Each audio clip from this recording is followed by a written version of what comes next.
Dah salah. Dia hidup dulu, selepas dia hidup baru kita pula hidup, makhluk lain hidup. Salah. Walaupun maksud awal itu mungkin logik, tapi cara faham tu salah. Allah bukan begitu. Bukan dia hidup dulu.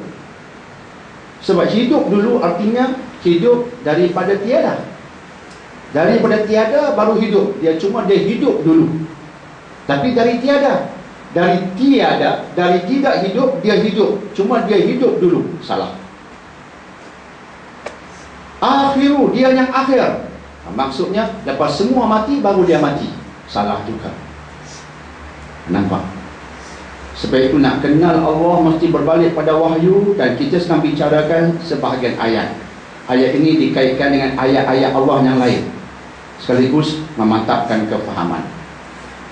Sebab itu ulama akidah mengatakan bila membicarakan tentang awal dan akhir, mereka mengatakan dalam bentuk kaedah, dia yang paling awal tanpa permulaan. Ini selepas kita gabungkan semua ayat, lahir kaedah. Kaedah ini pegang betul-betul.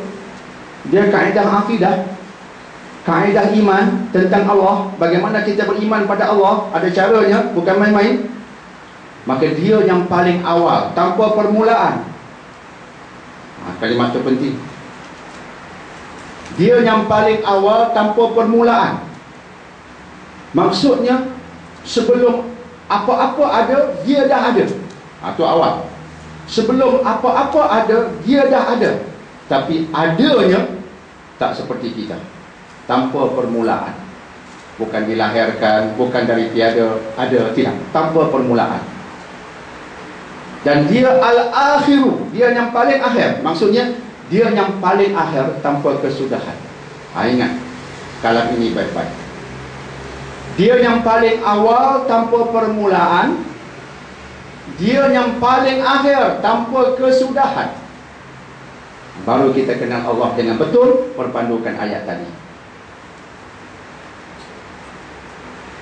Dan baru boleh kita faham sifat-sifat Allah yang 20 yang kita bicarakan: wujud, khidam, baqa. Wujud, dia sedia ada, sedia wujud. Khidam, wujud sejak azali tanpa permulaan. Baqa, kekal sampai bila? Tanpa kesudahan. Maka bila kita kait nama Allah dengan sifat Allah, perpadukan wahyu, iman kita betul, InsyaAllah. Jadi itu tentang al-awwalu wal-akhiru wal-zahiru, dia mengetahui semua yang zahir.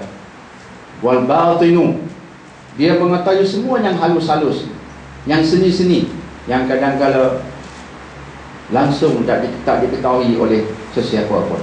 Kalau kita manusia, ada banyak benda tentang diri kita yang kita tak tahu. Sel-sel kita, molekul-molekul dalam badan kita pun tak tahu, dia lagi tahu. Dia batinu, al-batinu, benda-benda batin, benda-benda halus, benda-benda baik, dia maha mengetahui. Al-batinu, yang zahir, dia juga maha mengetahui dan maha mengatur, menyusun apa yang zahir. Itu yang dimaksudkan dengan kalimat-kalimat nama-nama Allah yang saya sebutkan tadi. InsyaAllah saya yakin jelas pada kita ya, nama-nama yang 4 yang penting tadi, yang dalam satu ayat Allah sebut keempat-empat itu sekali. InsyaAllah.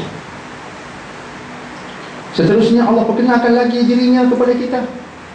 Sebelum membicarakan undang-undang hukum hakam, kenal dia terlebih dahulu. Sebab undang-undang daripadanya. Kemudian bila kita kait dengan undang-undang, kita berkata jika dia ini al-awwal, al-akhir, al-zahir, al-batin, semua yang zahir dia tahu, dia susun. Semua yang batin dia tahu, dia susun. Takkan undang-undang Allah silap? Takkan undang-undang Allah suruh tangan penyamun dipotong? Silap. Takkan undang-undang Allah menyuruh peminum arak yang jelas bersalah dihukum sebat? Silap. Isu sebat berlaku sekarang. Kes mahkamah syariah, seorang wanita minum arak, dia sebat 6 sebat, buyuk. Sisters in Islam Rio, dan yang lain pun Rio, baru 6 sebat sebab kena pada wanita. Dia benda lagi besar, dia minum arak tu tadi kecil, yang besar sekarang 4 sebat. Tersilap ke Allah? Baru 6 sebat, oleh ikut hukumnya lebih. Yang kita bicarakan, tersilapkah Allah yang meletakkan undang-undang seperti itu? Dan undang-undang Allah yang disebut secara khusus tak banyak. Undang-undang Allah berbentuk takzir, ikut keadaan, lagi banyak. Tapi ada yang khusus yang Allah tak izinkan kita memandai-mandai. Hukum qisas, pembunuhan, hendaklah pembunuh dibunuh, ataupun jika keluarga yang terbunuh sudi menerima wang diat, maka terima.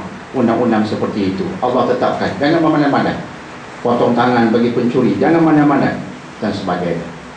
Kes-kes yang seperti itu tak banyak. Yang banyaknya ta'zir, ikut keadaan. Yang paling penting berkesan. Yang paling penting berkesan, bukan hanya hukuman, berkesan. Semua ini sudah ada, Allah dah susun elok. Tapi jangan pertikaikan. Sebab itu Allah sebelum bincang undang-undang, Allah perkenalkan siapa dia dulu. Ini aku yang macam ini tak hebat ke? Tak hebat ke aku yang macam ini? Kalau hebat, apa yang aku hukumkan, aku perintahkan, kena ikut. Sebab datang dari dia yang hebat, yang kamu telah akui, dia hebat. Itu penting akidah, nak dikaitkan dengan hukum. Jika tidak, sebut dia hukum hakam Islam lagi, oh tak relevan. Silap tu, balik pada akidah. Kenali Allah siapa dia dulu. Mesti ada rahsia bila Allah tetapkan satu hukum tu keras. Arak haram walaupun sedikit, pergaulan bebas haram, zina haram, dan sebagainya. Mesti ada rahsia.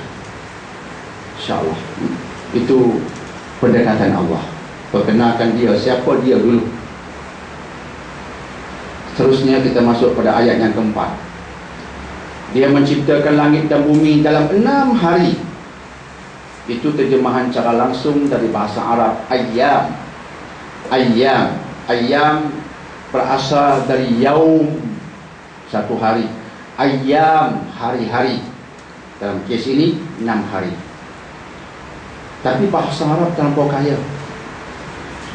Ayyam dalam bahasa Arab ada 2 maksud.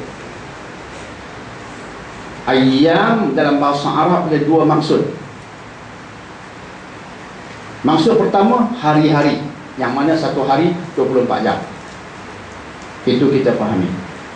Lagi satu maksud bagi ayyam ialah jangka masa yang panjang. A lapse of time, a phase of time. Satu jangka masa yang panjang.